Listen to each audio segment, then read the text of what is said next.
Dear viewers, the show will begin in 2 minutes.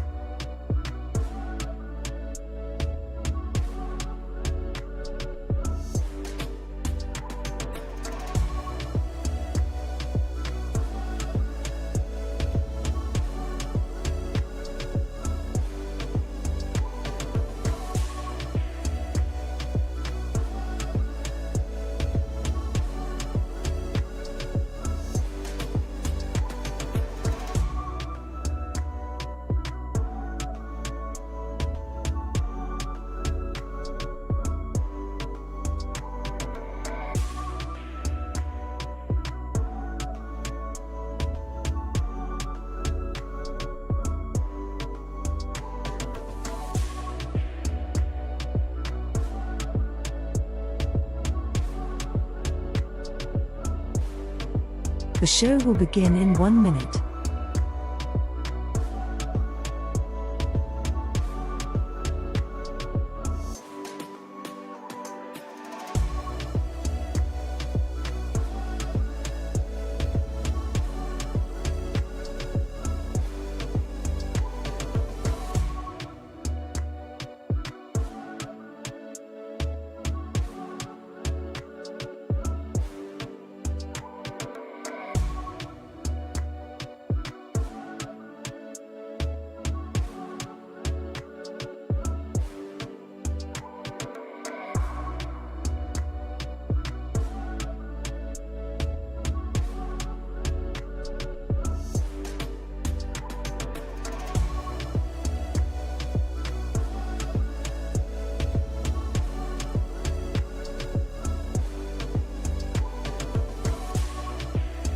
The show is about to begin. Grab a drink, a snack, and please sit back, relax, and enjoy this show. Please like and leave a comment, and share this video.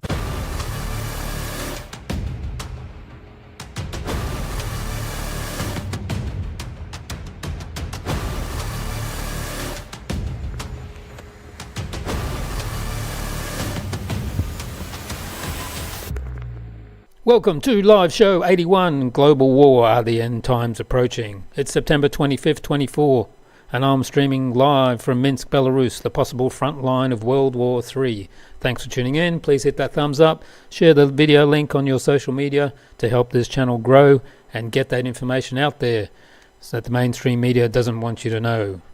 Let's start, and now this. Could be wrong.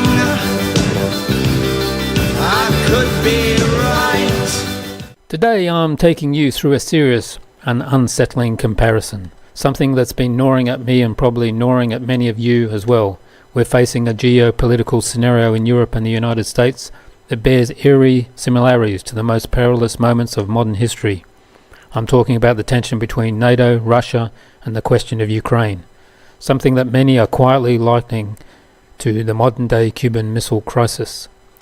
Now, we all know that on September 12th, 2024, we watched as the headlines rolled in from across the world. NATO, Russia and Ukraine all postured in the ways that made some of us flash back to 1962, that iconic moment when the US and the Soviet Union danced on the razor's edge of nuclear war.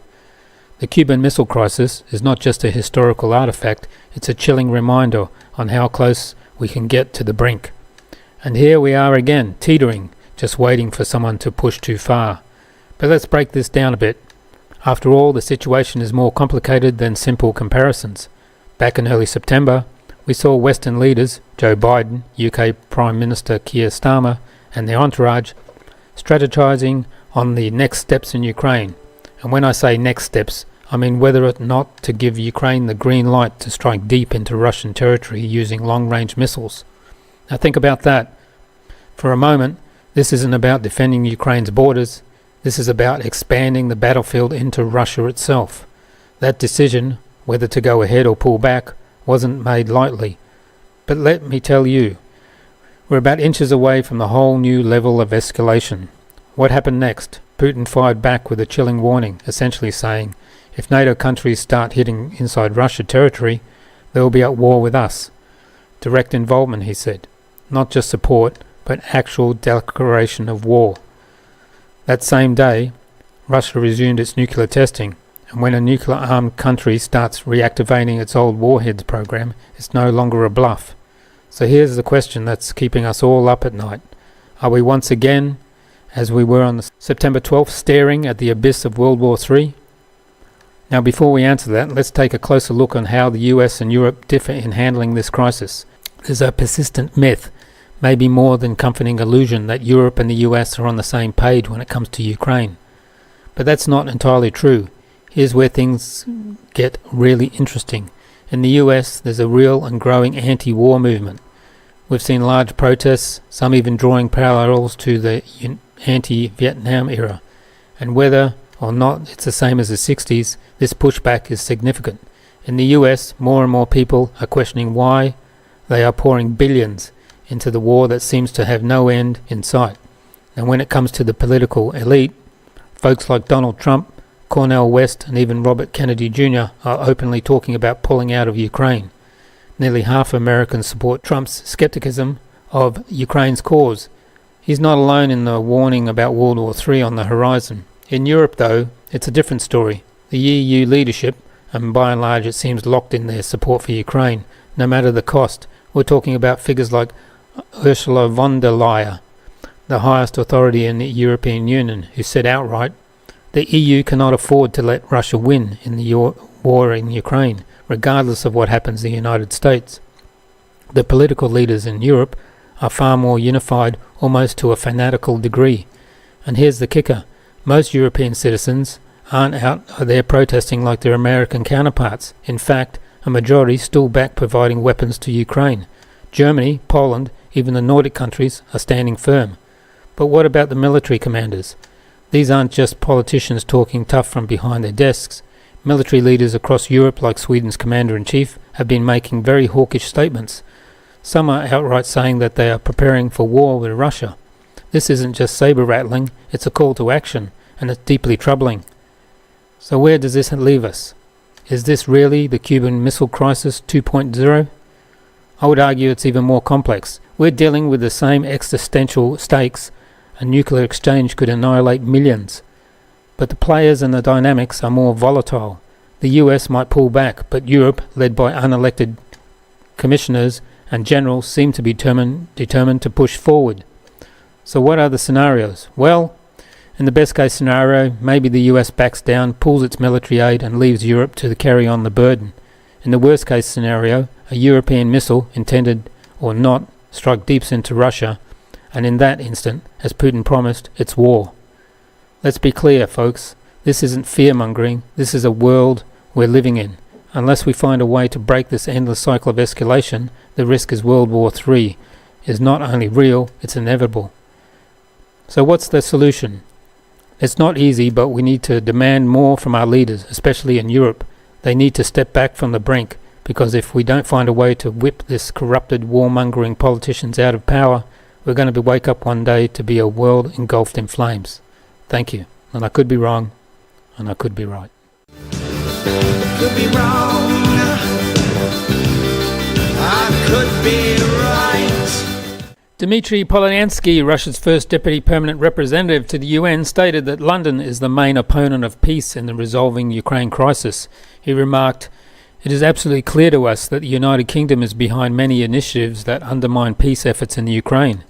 A key example is how former British Prime Minister Boris Johnson disrupted the talks in Istanbul, where the draft peace agreement between Russia and Ukraine had already been initiated." And of course we have this post from David Sachs on X. He mentions that Zelensky is in the US to present his highly anticipated victory plan to President Biden. The plan includes two key points. 1. Immediate admission to NATO, and 2. Long-range missile strikes. In other words, it risks escalating to World War III. Biden has already rejected both proposals. Let's hope he remembers why. On an interview with ABC in America, Zelensky's vision for a diplomatic bridge to peace. His approach is simple. First, defeat Russia. Then, diplomatically accept their capitulation. It's a straightforward, as he puts it. Zelensky once again emphasized his refusal to negotiate with Russia, saying, "Negotiations with Russia, how can you trust them?" He clarified that this isn't about negotiations with Russia. No, it's about building a bridge to a diplomatic solution that will end the war. That bridge is a victory plan, strengthening Ukraine, its army and its people. Only from a position of strength can Ukraine put pressure on Putin to stop the war through diplomacy. Negotiating with Russia, and how can you trust someone? It's not about negotiating with Russia. No, it's about, like I said, it's a bridge to diplomatic way how to stop the war. The bridge is a plan of victory or victorious plan. It's a strengthening of Ukrainian army and Ukrainian people. Only in the strong position we can push Putin to stop the war, diplomatic way. Zelensky's speech at the UN General Assembly, where he demanded that all the countries back his peace formula and issued an ultimatum to Russia. He said, "We are now preparing for a second peace summit, moving forward with our partners step by step according to the peace formula. We are working on food security, energy security and holding Russia accountable for its terror. Next, we will address all the other points of the peace formula, including the release of prisoners, restoration of territorial integrity and more. We're preparing a document for the second peace summit. I call on all leaders and countries to continue support of our joint efforts for a just and peaceful future. Putin has already stolen a lot, but he will never steal the future of the world, I am sure," he said. We are now preparing for the second peace summit, moving forward with our partners step by step according to the peace formula. And we are working on food security, energy security, and holding Russia accountable for its terror. Next, we will address all other points of the peace formula, including the release of prisoners, the restoration of territorial integrity, and more. And we are preparing a document to present at the second peace summit. I invite all leaders, nations to continue supporting our joint efforts for a just and peaceful future. Putin has stolen much already, but he will never steal the world's future, I'm sure. Maria Zakharova said, "I want to address Russia's position on the so-called peace summits regarding Ukraine." Maria Zakharova, the official representative of the Russian Foreign Ministry, made it clear that Russia will not participate in these summits, saying they have nothing to do with a settlement. She stated the so-called second summit has one goal, to push through Zelensky's unviable peace formula as the only basis for resolving the conflict and to gain global support to present Russia with the ultimatum to capitulate. "We will not participate in such summits." Zakharova also emphasized that Russia does not refuse a political or diplomatic solution to the crisis. However, she accused Kiev and the West of prioritizing the war, pointing to a recent actions such as the Ukrainian armed forces invasion of Russia's Kursk region and Zelensky's request for long-range NATO weapons to strike deep into Russia. Zakharov said, "This is a continuation of terror against our population and we will not negotiate with terrorists." In the EU Parliament, Polish MEP Brown's microphone was cut off before he could finish speaking after he questioned the ongoing conflict. Is this some kind of war council? Are we at war? Are we ready to go fight? For what reason? With whom? With what resources? Prolonging this war is not helping Ukraine. You are not helping the Ukrainians who fled their country. Some war council? Are we at war? Are we really going to fight for what cause?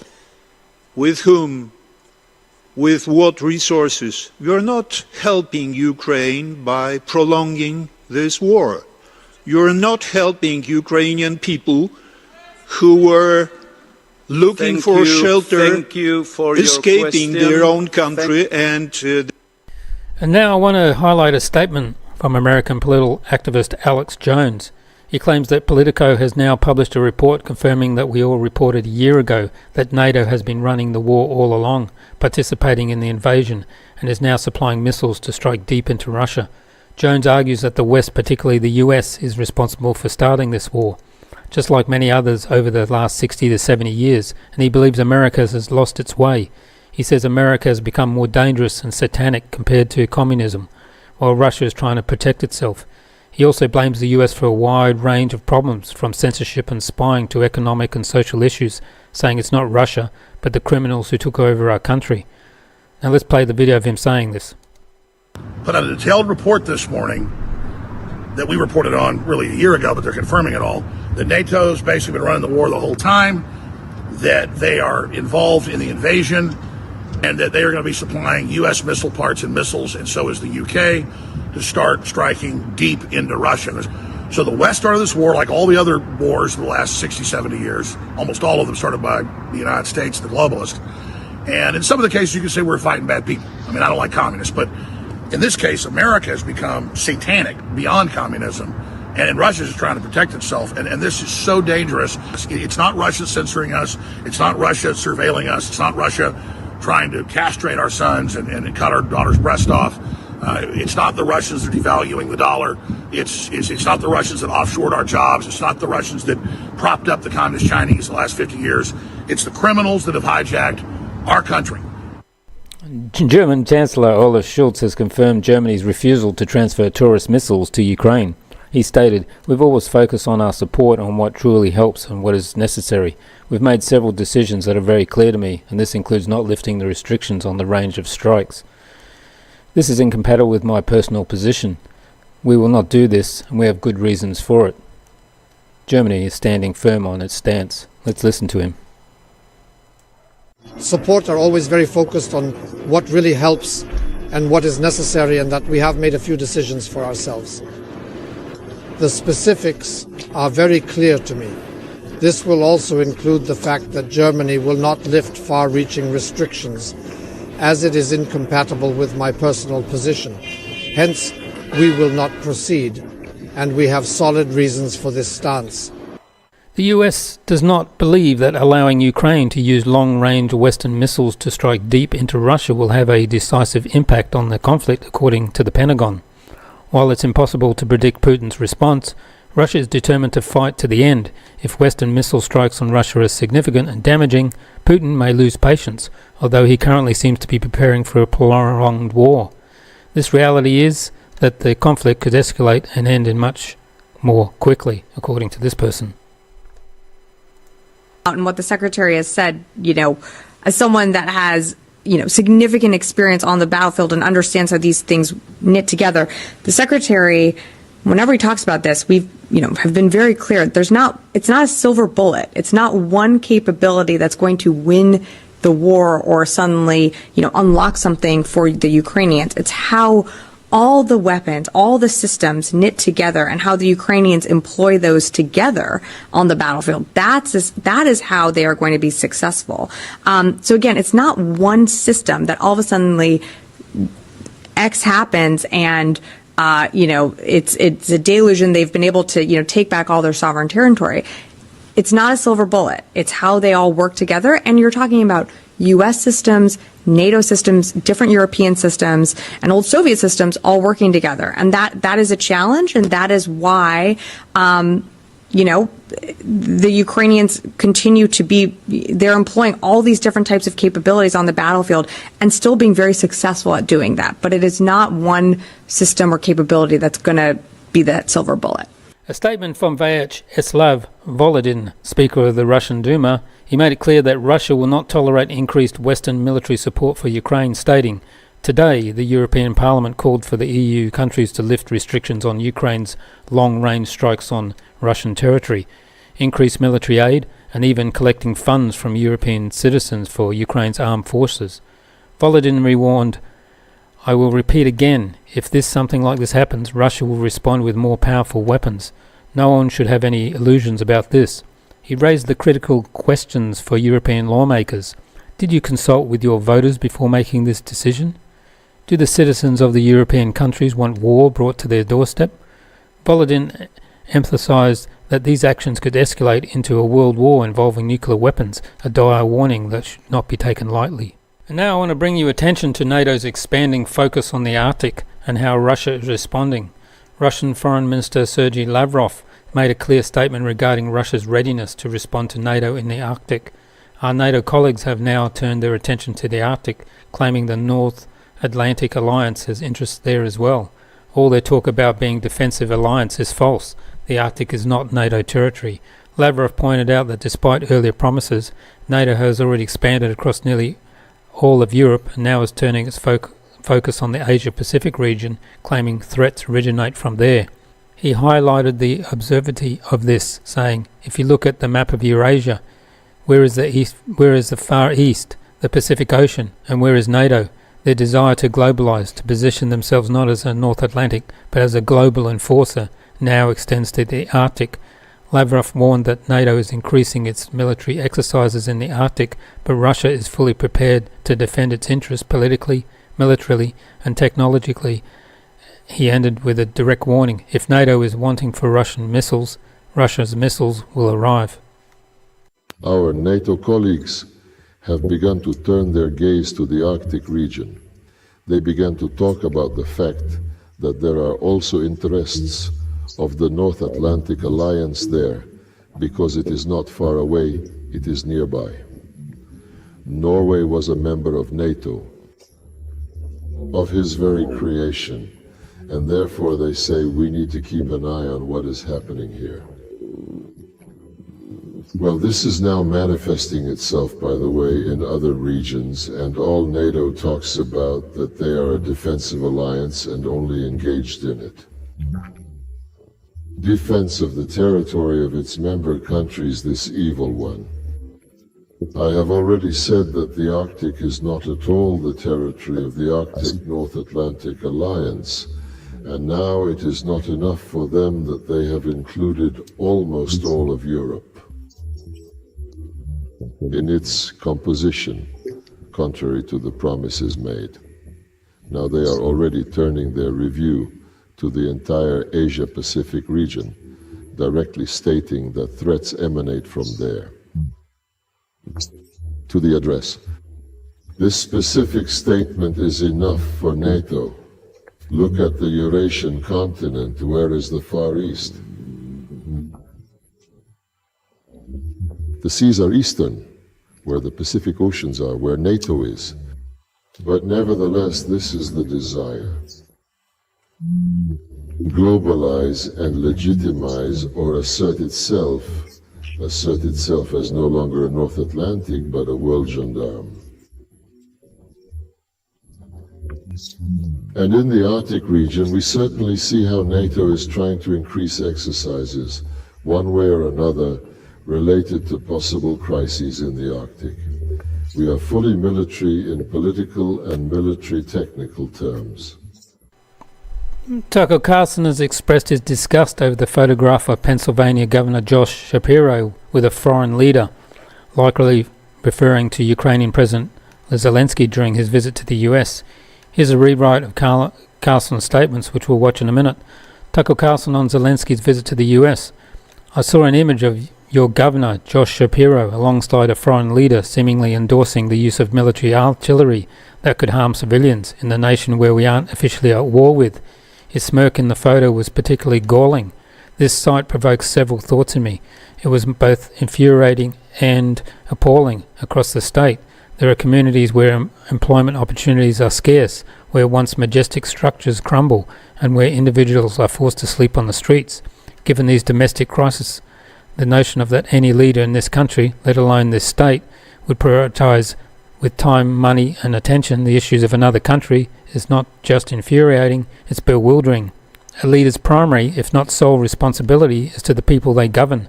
This isn't about solving global warming or engaging in geopolitical battles against figures like Vladimir Putin. A leader's duty is to safeguard and advocate for their citizens, full stop. This rewrite aims to convey Carlson's frustration and perspective on leadership priorities without directly quoting or closely paraphrasing his original words. Let's watch this. I saw a photograph of your governor, Josh Shapiro, standing with a foreign leader signing an artillery shell that is going to kill civilians in a country we're not at war with a grin on his face. And I had a couple of thoughts. I was disgusted by it, actually. I was enraged by it. And here's why. There are some hurting places in this state, like hurting, like actually, where people don't have jobs, where, beautiful buildings in utter disrepair, walking back from dinner last night, people sleeping on the sidewalk.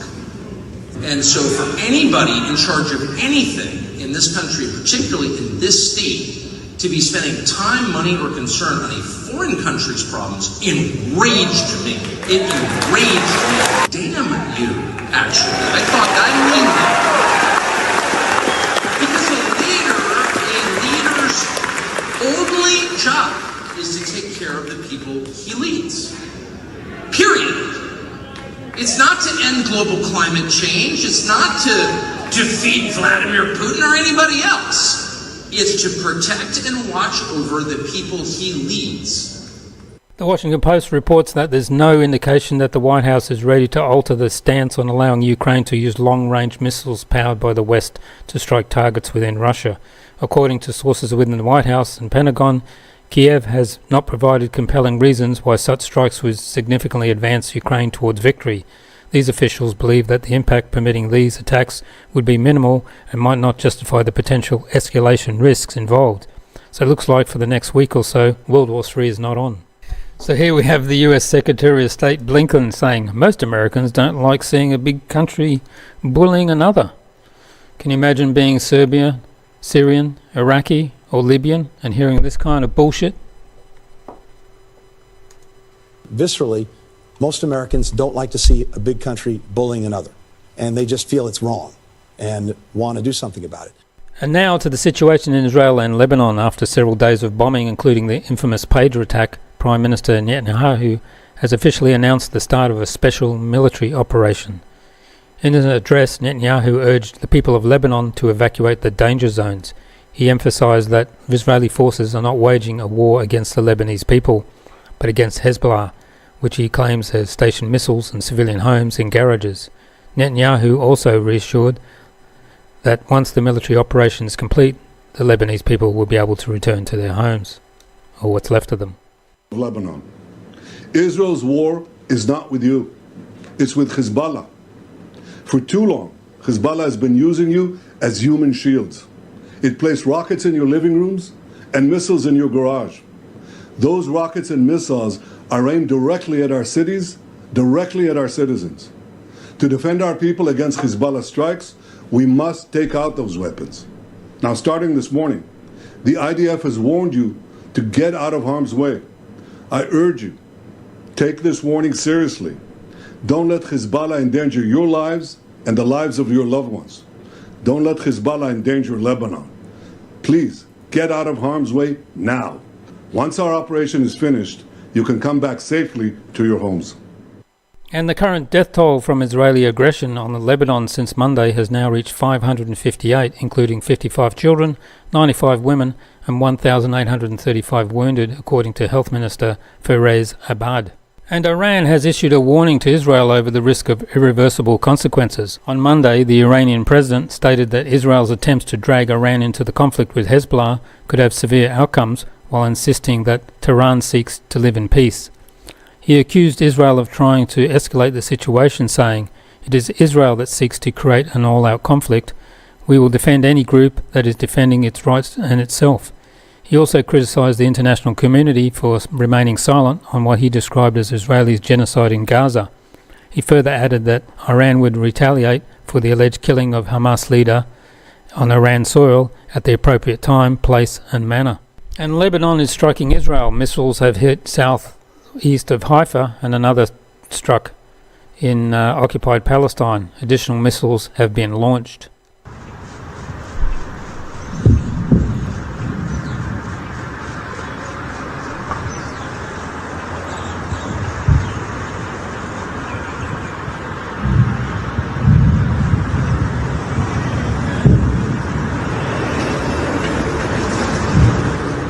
A missile barrage has been launched from Lebanon with the air raid sirens sounding across the western Galilee.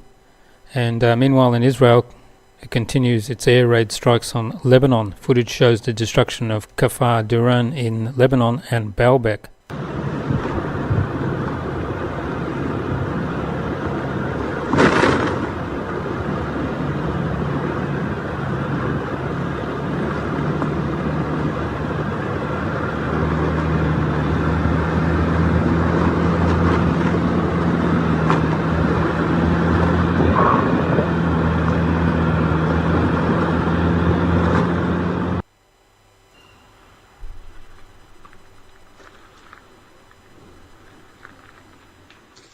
And Russia strongly condemns Israel's large-scale military attacks on Lebanon, stated Russian Foreign Ministry spokesman Maria Zakharova. She emphasized that the urgent need to halt the escalating violence and added that Moscow is prepared to coordinate with its partners to prevent the situation from escalating into a full-scale conflict. The IDF has announced that it has struck dozens of Hezbollah targets in the various areas of southern Lebanon in response to multiple rocket barrages launched by Hezbollah in the early hours of September 24th. This marks the most intense cross-border confrontation between the two in nearly 2 decades. In other developments, Hezbollah claimed responsibility for firing multiple rocket barrages at Ramat David Air Base and Medigo Airfield and Amos Base, all near the town of Afula in northern Israel. The IDF signaled that it is preparing for the next phases of the conflict following Israeli strikes on September 23, which killed at least 492 people and injured over 1,645, according to the Lebanese health minister. How are the world's countries reacting? The US is sending additional troops to the Middle East out of abundance of caution, with President Joe Biden stating that Washington is working to de-escalate the situation, and I'm sure they're sending more weapons and arms to Israel as well. Iranian President, speaking to CNN, condemned Israel's actions, stressing that need to prevent ongoing criminal acts and warning against Lebanon becoming another Gaza in the hands of Israel. He added that Hezbollah cannot stand alone against the country being supported and supplied by the West and the US. Jordan's King Abdullah II, affirming his country's absolute support for Lebanon and the safety of its citizens in the face of Israeli attacks. The UN General Secretary called for an immediate halt to the fighting between Israel and Hezbollah as the world leaders gathered in the UN General Assembly in New York. France has requested an emergency UN Security Council meeting to address the strikes in Lebanon, as announced by French Foreign Minister Jean-Noel Barrot. And now to the US. The New York Post has analysed a message from Ukrainian-American militant Ryan Ruth, who attempted to take action against Donald Trump, drawing a direct parallels with the rhetoric of the Democratic Party. The paper concludes that Ruth's message mirrors the slogans and cliches of Trump's Democratic opponents, almost word for word. The Post explains this reason behind this. If it sounds familiar, it's because Joe Biden, Kamala Harris, and the host of Democrats and former Republicans critical of Trump have given Ruth the justification to stop the former president by any means necessary. A recent court document has revealed a disturbing note written by Ryan Ruth ahead of his upcoming court appearance regarding his attempted assassination of Donald Trump. The handwritten letter found inside a box read, "This was an assassination attempt on Donald Trump, but I failed. I tried my best and gave it all gumption I could muster.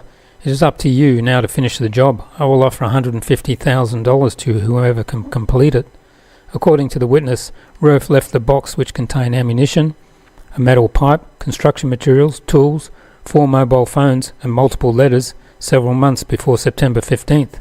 The question remains, why did the court choose to make this particular letter public now? And now prosecutors have charged Ryan Ruth with attempted assassination of Trump at the Florida golf course. Judge Aileen Cannon will oversee the case, according to CNN. And Orrin Ruth, son of Ryan Ruth, who's just been charged with the attempting assassination of Donald Trump, has been arrested for child pornography. The authorities found hundreds of illegal files during a search at his home in North Carolina. Father and son now face separate charges. Still in the US, if you've been watching us in the past podcast on live show 29, we discussed a lawsuit by a music producer against P. Diddy, where he alleged all types of weird sex and blackmail, as it seems like Jeffrey Epstein did. So what's the latest on Sean Diddy Combs, arrested on federal charges? Sean Diddy Combs was a renowned music mogul and has been arrested and is currently detained pending a trial for serious criminal charges including sex trafficking and racketeering. The indictment, which was unsealed recently, outlines a decade-long pattern of abuse and sexual misconduct, painting a grim picture of Combs' personal life and business empire. The charges are: Combs faces allegations of orchestrating what's termed freak-offs, elaborate sexual encounters involving coercion, drugs, and commercial sex workers. These activities are part of a broader accusation of running a criminal enterprise involving sex trafficking, forced labor, and other violent crimes. The location of the arrest was executed in New York, where Combs was due to appear in court. His detainment without bail was ordered by a judge due to the severity of charges and concern over a flight risk and potential intimidation of witnesses. The background of this is the legal action comes after months of allegations, including lawsuits filed under New York's Adult Survivors Act, which allows victims to pursue legal action beyond traditional statute of limitations. These lawsuits detailed incidents of sexual assault, beatings, and forced drug dating back to the early 90s.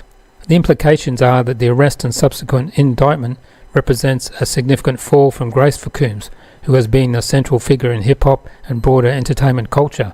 His empire, built on music, fashion and media, now faces scrutiny over its operations and culture it allegedly fostered. The legal proceedings, the Coombs legal team has maintained his innocence, arguing against the portrayal of him in the media and court documents. However, the evidence presented, including recordings and witness testimonies, paints a challenging picture for the defence. More on this soon. The case has not only shocked fans and the entertainment industry, but also reigniting discussions on power abuse and accountability in the music business. As the trial unfolds, the world watches to see how justice will balance the scales in one of the most high-profile legal battles of recent times. A few years ago, the comedian Cat Williams warned people of what was happening in Hollywood and at these parties. Let's listen to him. What you never fucking expected. They be having these big ass mansion parties, and the mansion party, the whole mansion is a party, and then it's a separate party in the little rooms. I ain't been famous that goddamn long. I'm excited in a motherfucker to be at the mansion party. You be looking at all the goddamn rooms, and you fuck around and look in the wrong room and shit.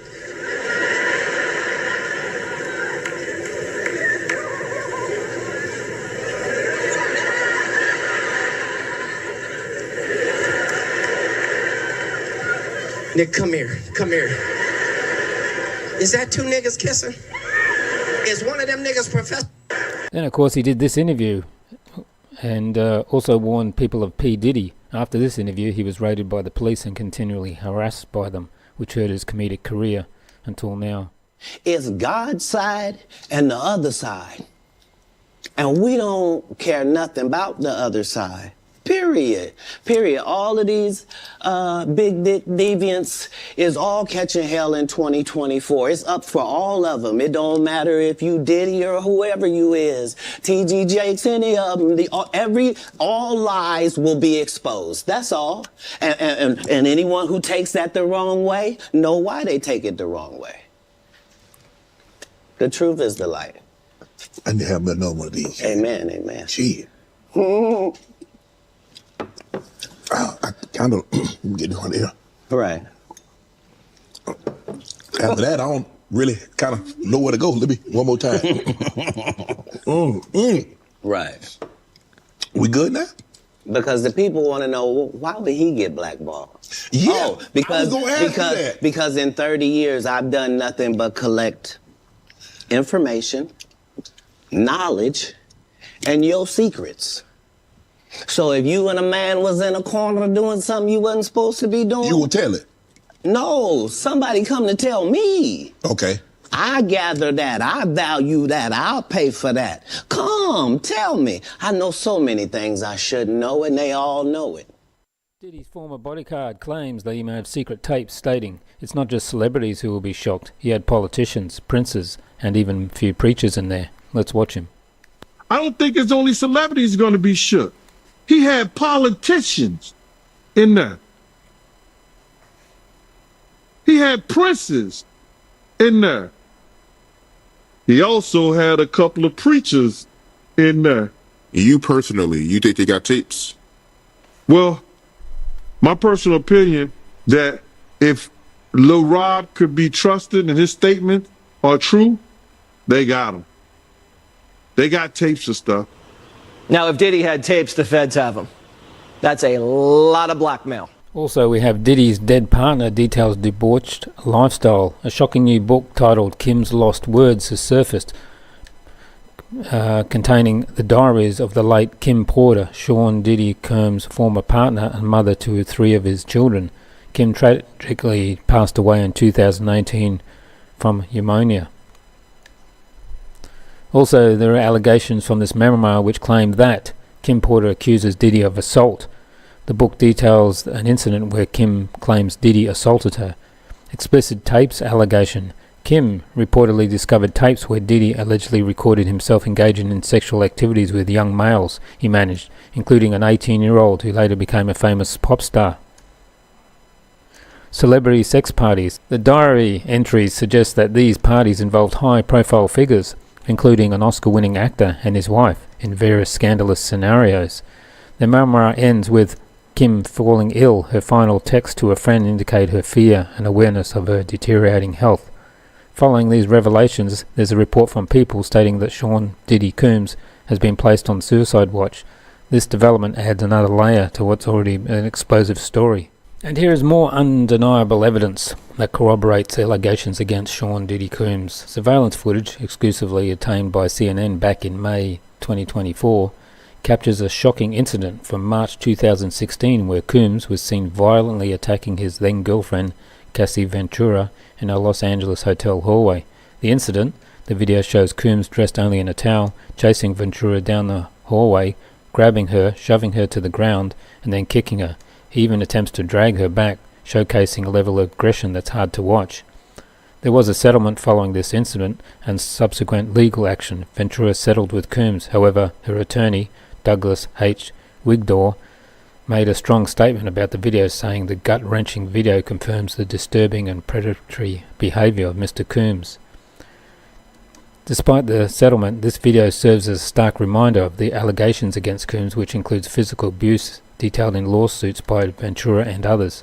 This footage isn't just about one incident, it's a piece of a larger puzzle of behavior pattern that has been under scrutiny. Let's watch it. Abuse against music mogul Sean Diddy Combs. The video, captured on multiple cameras, shows Combs assaulting his then-girlfriend Cassie Ventura in a hallway at a Los Angeles hotel in March 2016. A lawsuit filed by Ventura in November last year and settled the next day referenced actions that seem to match those seen in this video. There is no audio. According to the complaint, Combs became extremely intoxicated and punched Miss Ventura in the face, giving her a black eye, which according to the lawsuit prompted Ventura to try and leave the hotel room. The surveillance video obtained by CNN begins as she enters the hallway. The complaint says as she exited, Mr. Combs awoke and began screaming at Miss Ventura. He followed her into the hallway of the hotel while yelling at her. The complaint goes on to say he grabbed her and then took glass vases in the hallway and threw them at her. In the surveillance video, Combs can be seen grabbing Ventura and throwing her to the ground. As Ventura lies on the ground, Combs then kicks her twice and attempts to drag her on the floor back to the hotel room. Ventura is seen picking up a hotel phone. Combs seems to walk back to the hotel room, then returns and appears to shove her in a corner. Moments later, he can be seen throwing an object in her direction. According to Ventura's now settled lawsuit, the pair began dating several years after they met in 2005. They parted ways in 2019. Combs' attorney said the decision to settle was in no way an admission of wrongdoing. Ventura declined to comment on the video, but her attorney told CNN the gut-wrenching video has only further confirmed the disturbing and predatory behavior of Mr. Combs. Words cannot express the courage and fortitude that Miss Ventura has shown in coming forward to bring this to light. The video hasn't been seen publicly before and comes on the heels of a series of civil lawsuits alleging Combs' involvement in sex trafficking and sexual abuse. Allegations Combs has repeatedly denied. In a December 2023 statement, Combs responded to the claims in all the lawsuits, saying, "Sickening allegations have been made against me by individuals looking for a quick payday. Let me be absolutely clear. I did not do any of the awful things being alleged." CNN has reached out to representatives for Combs for comment. And even more weird is this video on the Las Vegas shooter in 2018. This is just over 8 minutes long, but it's well worth the watch. Put on your tinfoil hat. Let's watch it. Is a mandatory tinfoil hat zone. I've been going back to the guy that shot up the Trump Hotel back in 2018 and listening to the interview he gave in the hospital before he was put in jail. And we're about to go Diddy, the rap industry, drug smuggling, but also Trump, Obama, Hillary, human trafficking, the Black Boule, everything. This shit is so wild, and it's going to take multiple videos to parse out. We're talking about this guy, Jonathan Odie. And way back in 2018, before the Cassie lawsuit, before the Lil Rod lawsuit, before they raided Diddy's home, before they arrested Diddy, he claimed that he was a Diddy sex slave and that he had sex with Cassie and Diddy multiple times. He claims he contracted herpes, he sued them, he won. He claims they're going to try to kill Trump and he's trying to warn Trump. He claims a lot of things. And some of them are just out there, but some of them have been directly corroborated by things we've learned since. And in this first video, we're going to dig into what he calls the hip-hop agenda. But first, if you're not familiar with what happened and what this dude did to get arrested, let's watch a tape. So this is security camera footage from Trump National Hotel, Doral, Miami, Florida. And this is from back in 2018. And it's sped up, and there's a couple places where the stamp time lapses, and I won't show you the whole thing. But basically, this guy, Jonathan Odie, walks in with a gun. Somewhere he's got, this is it just time-lapsed, he's got a giant American flag. He drapes it all across the counter. He's pulls down the chandelier, he said. He shoots some rounds at the ceiling, and then he basically just stands there and waits for police to come. He smashes some shit for apparently no reason, like just committing crimes for the sake of committing crimes, apparently. And then he just stands around with a gun, and now the cops are outside, and he's like kind of giving up and surrendering, but maybe they're not realizing it or accepting it. So then he pulls out a gun, starts shooting at them, doesn't hit any of them as far as I'm aware. He runs out of bullets or something. Not sure what happens exactly, but at a certain point, he decides it's time to book it, and he runs. He gets shot 3 times in the leg during this exchange, slips, keeps running, runs up the stairs, and then in this upper room, he eventually is just like, fuck it. And he gives up, puts the gun down, moves some furniture, lies down on the ground, and surrenders. And he's got bullet wounds in his leg. And then he gets interviewed by Secret Service in the infirmary before he gets sent off to prison or jail or wherever. And he says some wild shit. The total interview is 33 minutes long, and I spent like 3 hours last night transcribing it all and trying to figure out his voice because he's got a super weird voice. And I've been digging through corroborating all the crazy things he says in this interview. But one of the most interesting things is about the hip-hop agenda. Before we get to that, let's do the Diddy stuff, because he made all these claims before anyone officially knew anything about Diddy. Check this out. Do you know Sean Combs? Puff Daddy? Yeah. P. Diddy, whatever you call yourself. Yeah. I had sex with Cassie and Sean.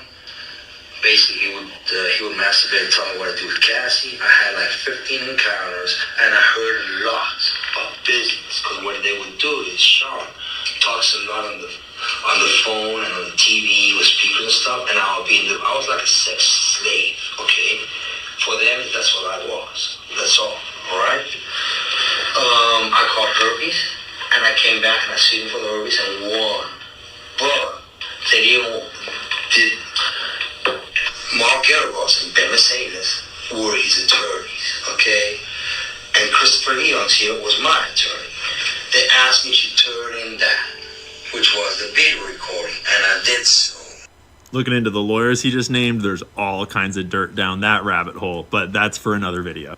But when you watch the interview, you can tell that the investigators are like, this guy's fucking schizophrenic. What the hell is he talking about? And he like keeps on trying to like redirect him without making him feel defensive, as though they don't believe him. But now we know that what he said about Diddy was 100% on point. Like in a way that you could only know if you actually were a Diddy sex slave. Because if you don't know, Diddy liked to pay sex workers to have sex with his girlfriend, and he would watch and film and direct and jerk off, as well as a whole bunch of other super dark shit. Now, let's get into the juicy part right here. The hip-hop agenda. Basically, what happens is the hip-hop agenda is an agenda to move drugs all over the United States. You need to invoke the DEA. They move all the dope, all the dope on private jets, which don't get screened by customs, by DEA, inside the United States. Okay, they move what's called high-grade powder, MDMA, they move cocaine, and they move liquid cocaine in the bottles too. Okay, so they put the liquid cocaine in the bottles and they move it. I've seen the liquid cocaine, I've drank it myself, having sex with Diddy and Cassie. Okay, it's not good. He drinks it all the time. Alright, he calls it GG, but it's liquid cocaine. Alright.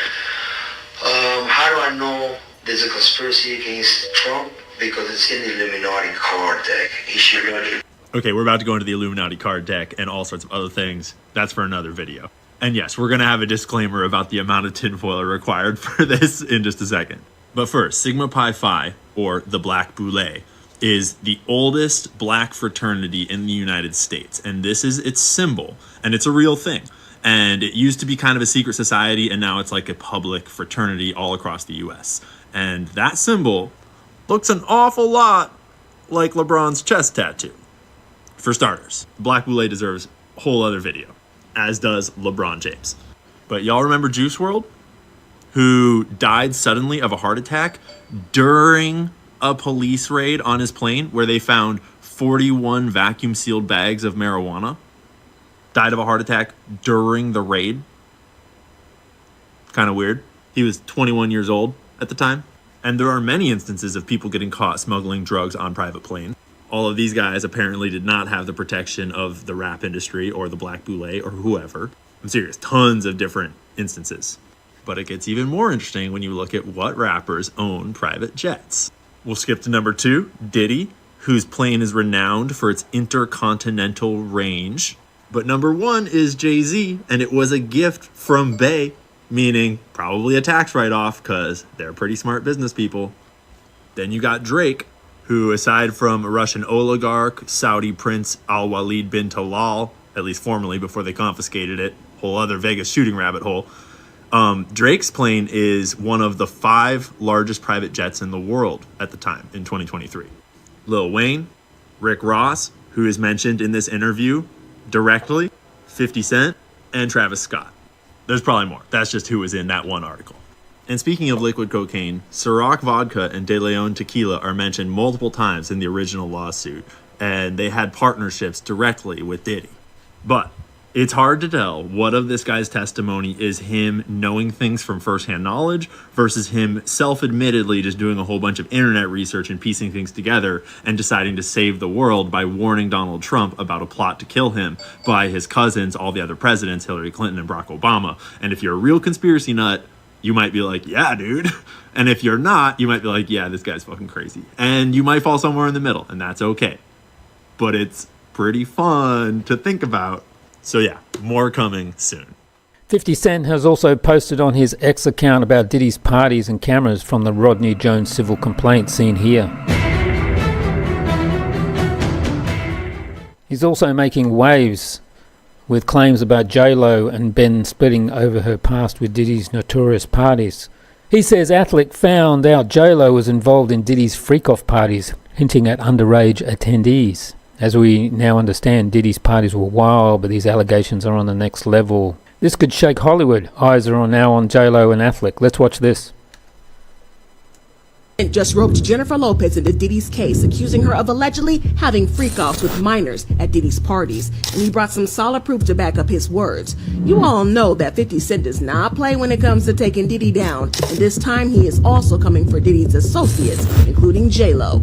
For a long time, we thought that J-Lo's only involvement with Diddy was that 1995 shooting that set up Shine to take the fall, but it looks like she may have continued to take part in Diddy's shenanigans long after they broke up. And get this, 50 Cent is also claiming that Ben Affleck knew about it.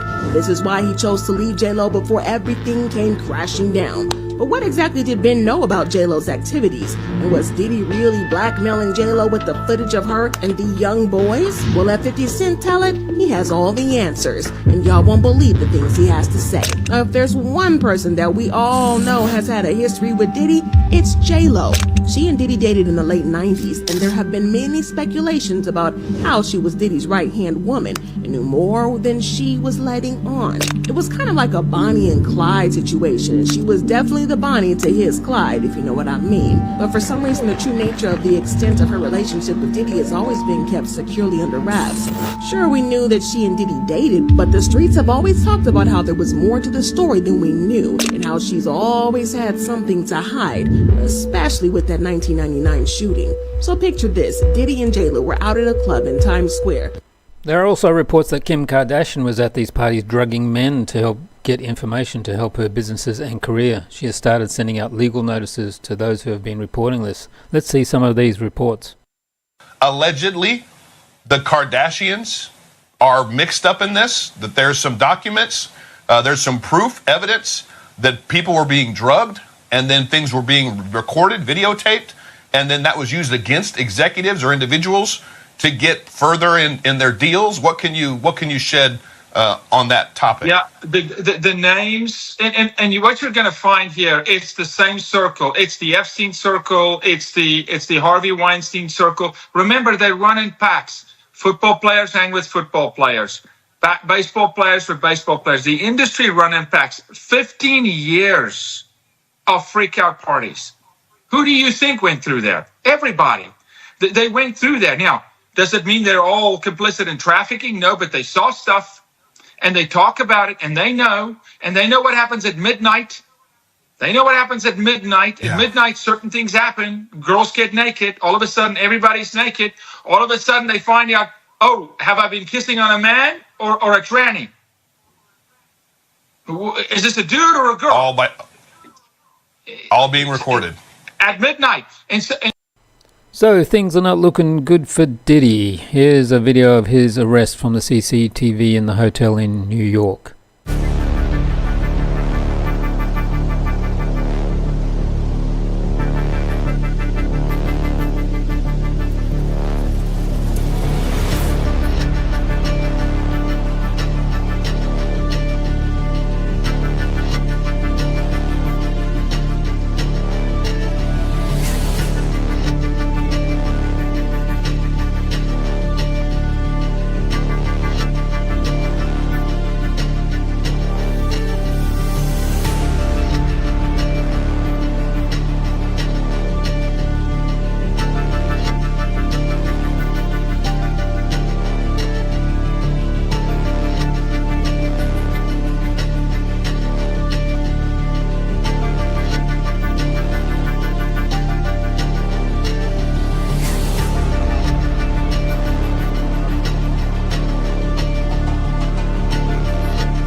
And here's the DA talking about some of what they found, and we'll have some videos of that as well. And Los Angeles. They also executed a warrant for Combs' electronic devices. During those searches, agents seized evidence of the crimes charged in this indictment. They seized firearms and ammunition, including 3 defaced AR-15s and a large capacity drum magazine. They also seized evidence of the freak-offs, electronic devices that contain images and videos of the freak-offs with multiple victims. And they seized cases and cases of the kinds of personal lubricant and baby oil that Combs' staff allegedly used to stock hotel rooms for the freak-offs, more than 1,000 bottles altogether. And here in the mansion, as you can see, the baby oil and lubricants. And this is the actual raid in video from the CCTV.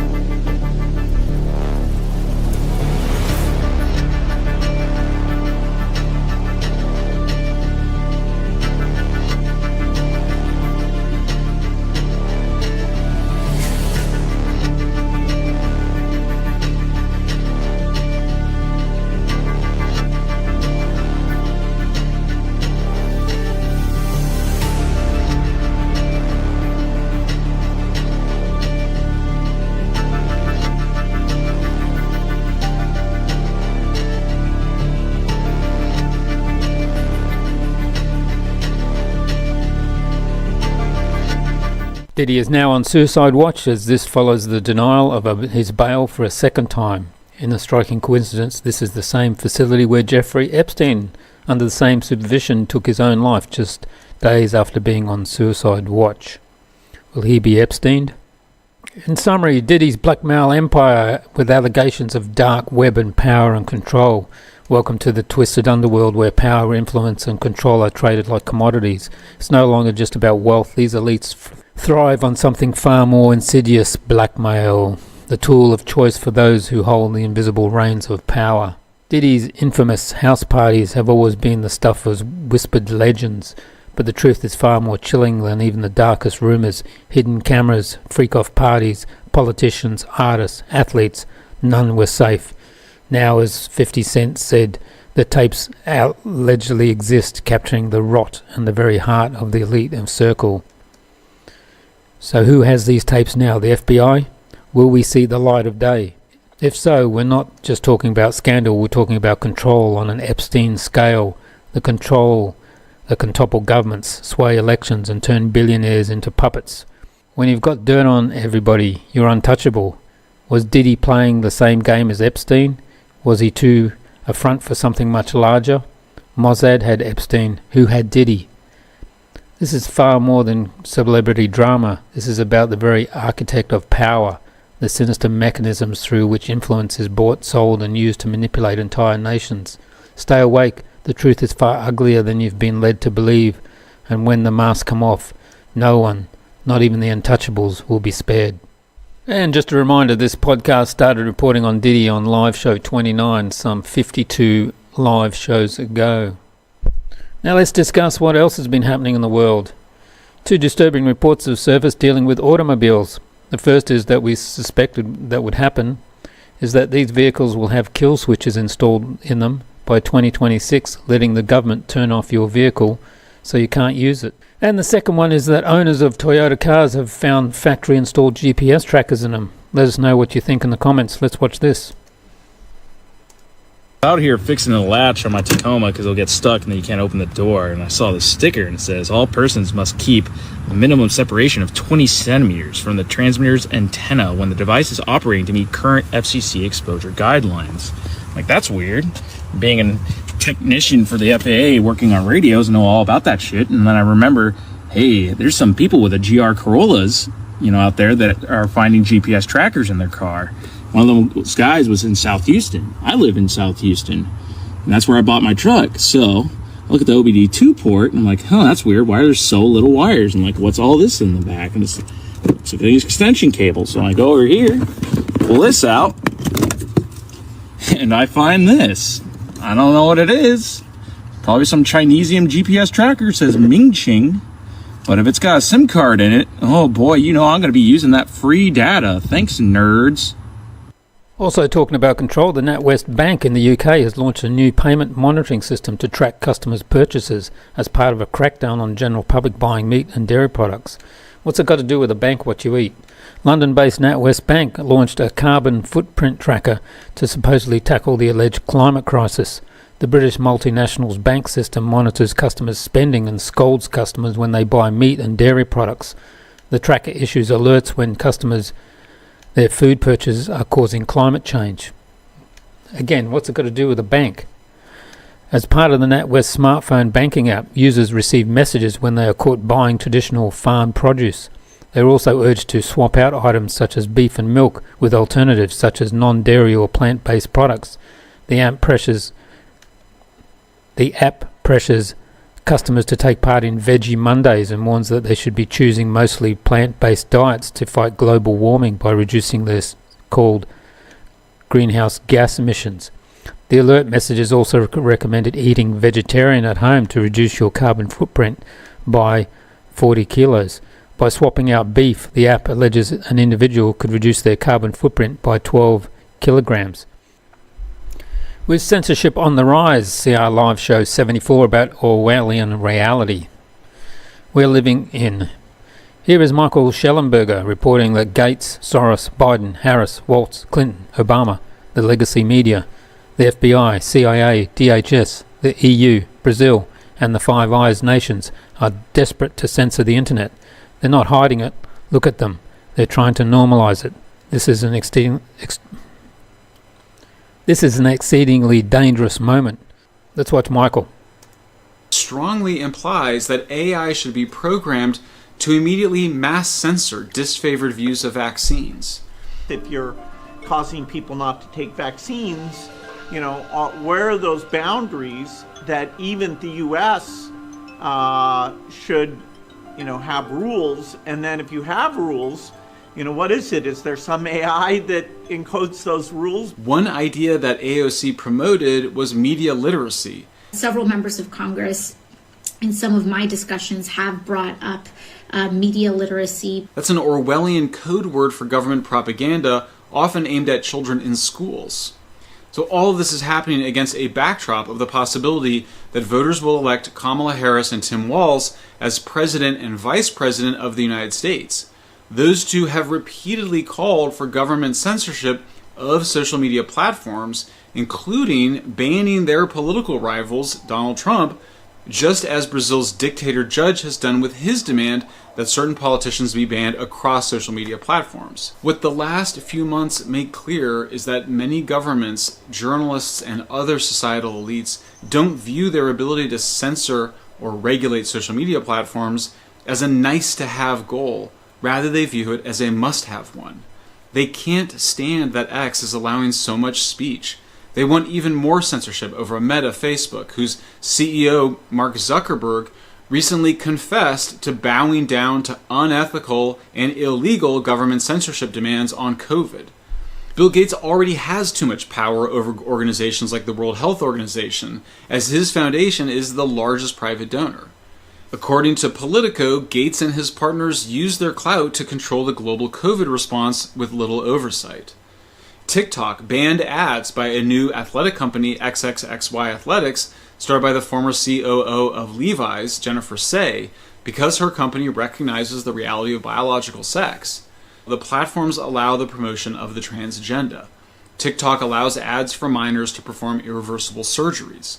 As such, it is censoring the truth and demanding that the public instead believe the lie that physically different trans-identified boys and men can and should participate fairly and equally in girls' and women's sports. And now on to where we are located, the beautiful and safe Belarus. Here is Major General Kosygin explaining what attracts foreigners to Belarus. That we have been maintaining peaceful life for many decades is probably the most important thing that attracts all those who come to our country. In our country, very important tasks are being implemented, which a number of politicians have failed to implement. This is where the civil war is going on right now. This, of course, is all that has to do with creating an atmosphere, a friendly atmosphere, in which any person of any nationality feels protected. Everything related to the discussed topics is important and must be considered. One of the main aspects that should not be touched at all, the cries about language. This is everything that has to do with religion, which should also never be touched. It still is for us. Nerushin's comprehensive attitude towards various issues that form the foundation of the motherland's family is crucial. Remember the guy that was taken from the Ryanair flight with the Western false flag bomb threat? We had an interview in one of the previous live shows when he was in Dubai on vacation. Now he has returned to Belarus, and here he is talking about the coming presidential election in 2025. Roman Protasevich believes the opposition currently lacks any new ideas or plans. Even if they adopt some approach, it would likely be a combined effort. He acknowledges that the information war remains a constant, but what happened in Belarus in 2020 was, in his words, the world's first attempt at media revolution, which only succeeded for a brief period. He argues that it won't be possible to replicate that now. While they might use individual tactics and new strategies, the opposition is in a major crisis because political success requires new ideas and the ability to spread them. Right now they don't have the resources, ideas or widespread support needed to create something truly new. Let's listen to him. I managed to take several positions, though there are no specific ideas or plans about how to generate something innovative. Moreover, even if a certain approach is utilized, it will likely be one that integrates various elements. That's the situation. This will be integrated because naturally, the information war persists. However, considering what transpired in Belarus over the past 20 years, it seems like the initial attempt at a global media revolution. Now the task is to create something novel. There are no resources, no ideas, much less support among a wide audience. So, to be honest, I think it's in a good way, defined in a good way. The 2025 election will be the most boring in the country's history. Belarusian military engineers have come to the conclusion that today one of the most realistic ways to increase the combat effectiveness of troops is the comprehensive automation of all structural components of the troop control system. This is how the Inter-Service Reconnaissance and Strike System, MARUS, appeared, functionally combining all the forces and the means of reconnaissance, control, destruction, and support available to commanders. And Belarusian President Lukashenko highlighted how modern warfare has evolved into the battle of the drones during a visit to the Brest region. He emphasized that current military conflicts, particularly in Ukraine, have dramatically transformed the nature of combat, with drones taking center stage. Modern warfare is a battle of the drones. There is a huge distinction between the start of the military operation in Ukraine and this point in time. We see that nowadays no war can be fought without UAVs, he said. Lukashenko also noted that training and equipping a soldier is 5 times more expensive than deploying a combat drone. He added, drones have taken their place alongside counter-battery warfare and electronic warfare systems that thwart them. Let's listen to him. Today's conflict is undoubtedly dominated by drones. The onset of the military operation in Ukraine highlighted this, and as they say in Odessa, it's a night and day difference. It's evident now that drones are indispensable. I got it, there is no war. They are already starting to chase a soldier with these small and other attack drones. They have already calculated that a soldier is 5 times more expensive than that drone. That is, if you hit one soldier with a drone. It's very, very profitable, roughly speaking, as the military thinks in war, because to prepare a soldier, equip and other things is 5 times more expensive than the drone that chases this soldier on the battlefield. So there are no drones. Discussions of victory or war today are incomplete without acknowledging drones' role in counter-battery operations. How exactly does the REPI system counter drones? President Lukashenko has ordered the Secretary of State of the country's Security Council to check readiness for military action of everyone, from the people's militia to the armed forces. With NATO threats on the border, he said, we need to be ready for war. Here he is in the council.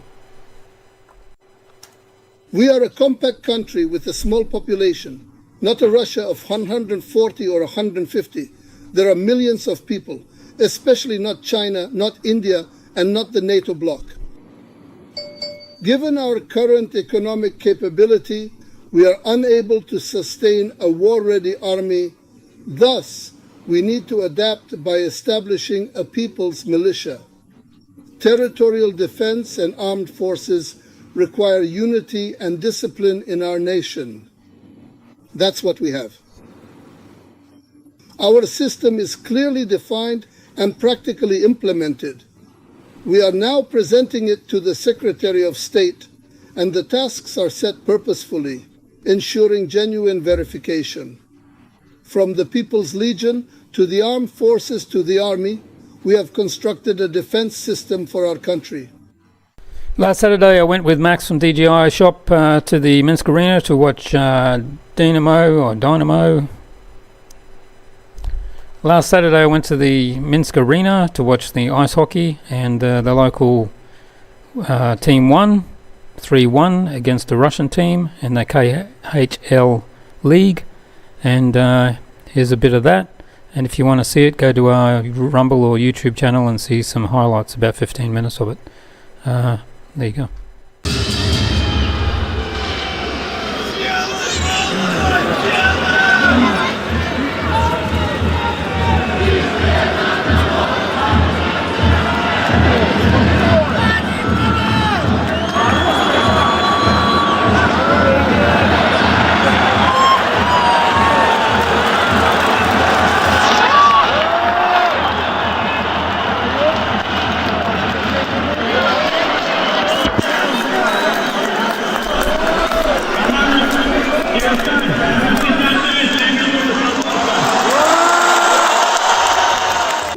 now for that popular section that we always have. You don't see that in Belarus. Let's get to it. Okay, first in Germany at the Oktoberfest. Watch this. Let's play that again.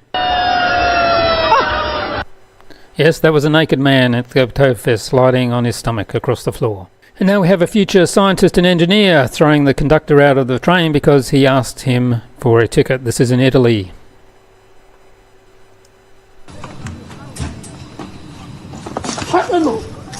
Dai mi in treno! Dai mi No, devo salire! Che vuoi tu? Oh! Devo salire in treno! Dai dietro! No! Anche no! No! Dai dietro! Adesso sono sgargato con la pro... Sempre! More future scientists and engineers fighting at a train station.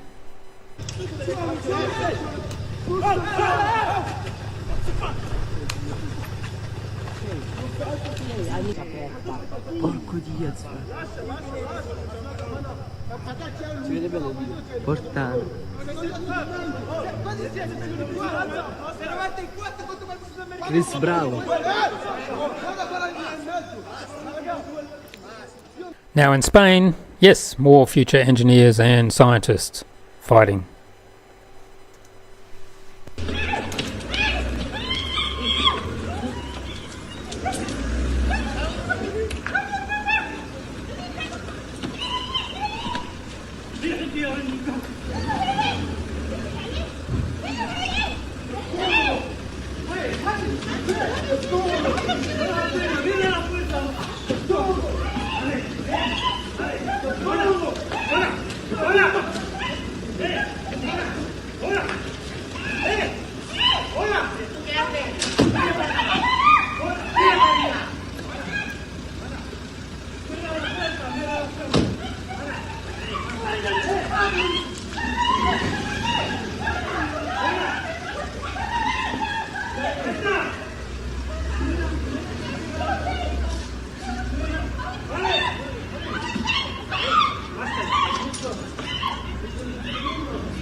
We can't forget the trans. Here they are fighting.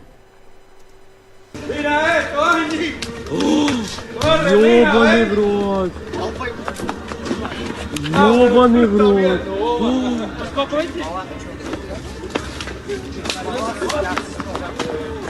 Я тебя разобью.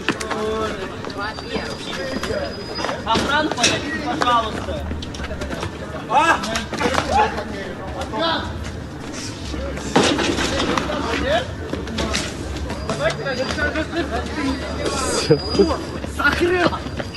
Ой, все.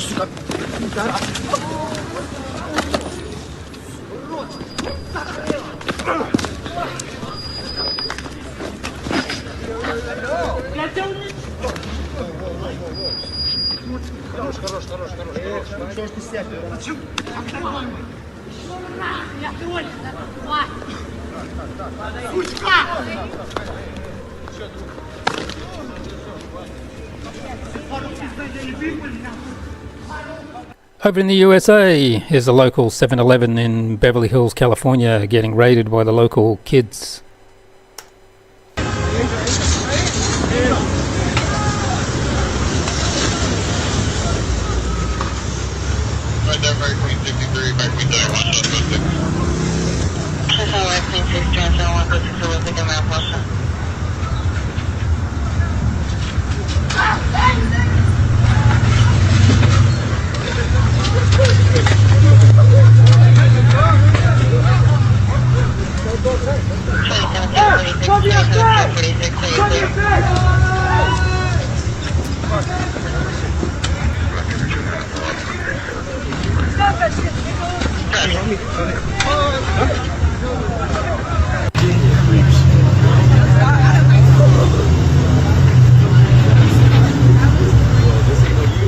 Still in Beverly Hills at Bloomingdale's, here's a Gucci shop getting raided and stuff stolen.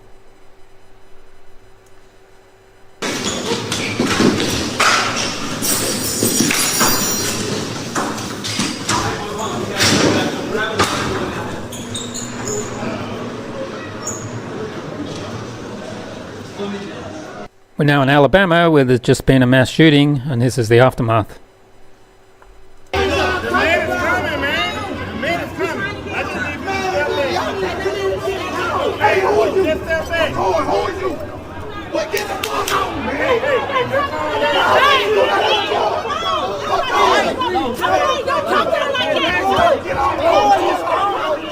In scenes reminiscent of the movie The Joker in Philadelphia, USA, we've got 2 videos of this scene.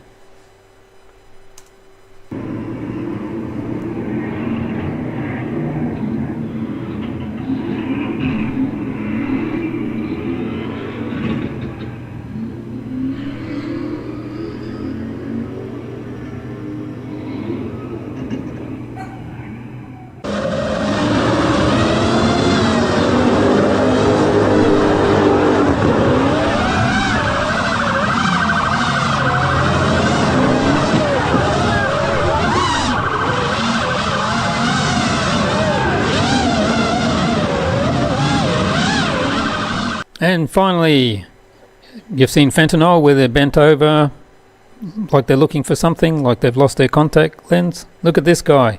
I've had to turn off the sound because of the music, so I've had our own music. Here we go.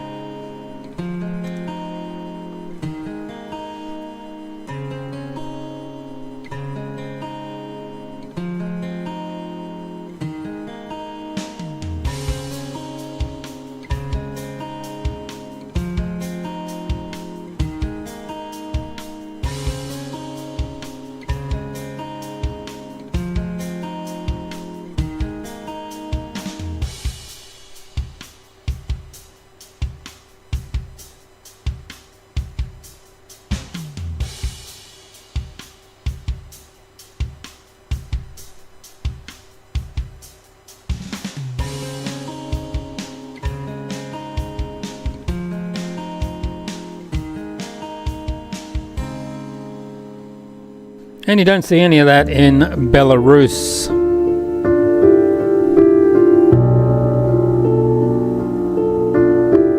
Finally, we've got a couple more things to go. Here's Donald Trump saying that the US is going to go to Mars within his term. In space over Russia and China, they were killing us when I took over, and now we're leading.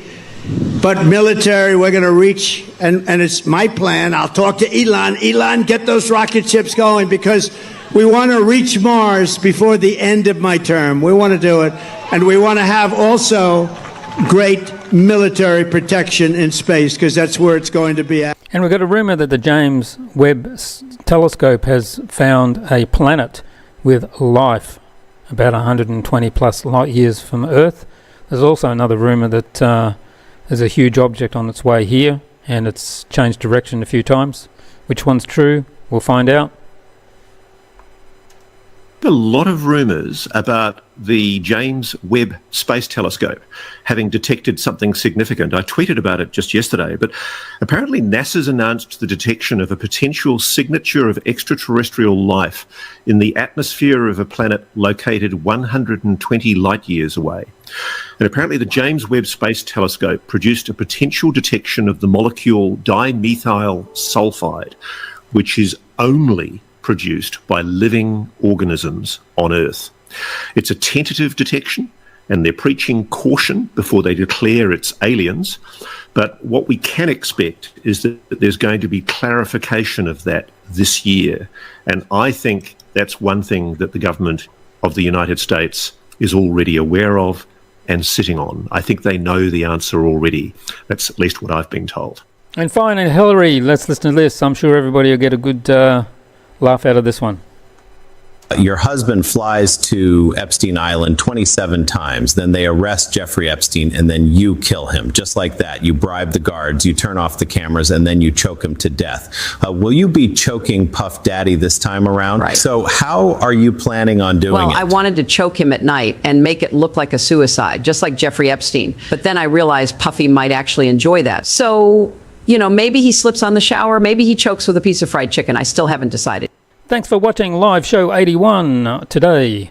And will global war be on its way? Are the end times approaching? Let's find out soon.